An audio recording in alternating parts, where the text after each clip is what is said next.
Zumba dance വിവാദത്തെ പറ്റി നിങ്ങൾക്ക് എല്ലാവർക്കും അറിയാലോ ഇപ്പം എന്താ നടക്കണമെന്നുള്ളത്. സത്യം പറഞ്ഞാൽ ഇതിനെതിരെയൊക്കെ ഒരു വിവാദം ഉണ്ടാവുക എന്ന് പറയുന്നത് തന്നെ വലിയൊരു നാണക്കേടാണ് കേരളത്തെ സംബന്ധിച്ചിടത്തോളം.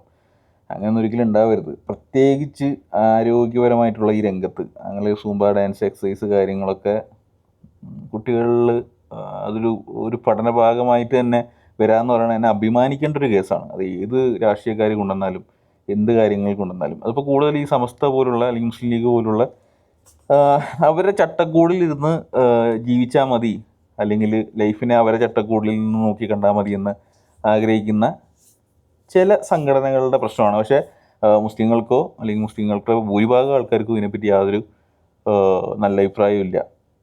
അതായത് ഇവർ പറഞ്ഞ അഭിപ്രായത്തോട് നല്ല അഭിപ്രായമില്ല. അതല്ലാതെ ആർക്കും അങ്ങനെ ഒരു സൂംബ എന്നുള്ളൊരു ഡാൻസ് നമ്മുടെ സിസ്റ്റത്തിൽ ആഡ് ചെയ്താൽ ഒരു പ്രശ്നം ഉണ്ടാകുന്നു, അത് നല്ലതാണെന്നാണ് എല്ലാവരും അഭിപ്രായം. കാരണം വെച്ചാൽ ഇപ്പോഴത്തെ കാലത്ത് ഹാർട്ട് അറ്റാക്കുകളും ചെറിയ കുട്ടികൾ വരെ അറ്റാക്കൊന്നും മരിച്ചു പോകുന്ന കാലഘട്ടം. നമ്മളെ ഭക്ഷണത്തിൻ്റെ പ്രശ്നമുണ്ട്. നമ്മൾ ഇത്തരം കാര്യങ്ങൾ ആഡ് ചെയ്യുന്നത് പോലെ നമ്മളെ ഭക്ഷണ സംസ്കാരത്തിൽ കുറച്ചും കൂടിയും ശ്രദ്ധ കേന്ദ്രീകരിച്ചിരുന്നെങ്കിൽ കുറച്ചും കൂടിയും ബെറ്റർ ആയിരിക്കും. അതും ഗവൺമെൻറ് തന്നെ നോക്കേണ്ട കാര്യമാണ് ഇതിലൂടെ തന്നെ.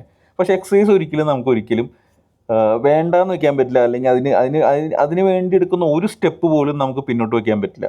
അതിന് എത്രയും പ്രോത്സാഹനം കൊടുത്തിട്ട് മുന്നോട്ട് കൊണ്ടുപോകാൻ പറ്റുന്നു അങ്ങനെ തന്നെ കൊണ്ടുപോകണം.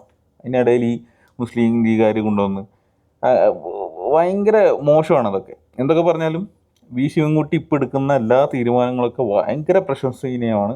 അതായത് രാജഭവൻ്റെ കേസ് നിങ്ങൾക്കറിയാം, അതായാലും ഈ കേസായാലും, അതായത് വർഗീയവാദിപരമായിട്ട് അല്ലെങ്കിൽ മതപരമായിട്ട് ഇത്തരം കാര്യങ്ങൾ എടുത്തു വയ്ക്കുമ്പോൾ അതിനെ മൈൻഡ് ചെയ്യാതെ നമ്മുടെ എടുത്ത ഡിസിഷൻ മുന്നോട്ട് കൊണ്ടുപോകുന്നത് വളരെ അപ്രീഷിയേറ്റ് ചെയ്യേണ്ട ഒരു കാര്യമാണ്.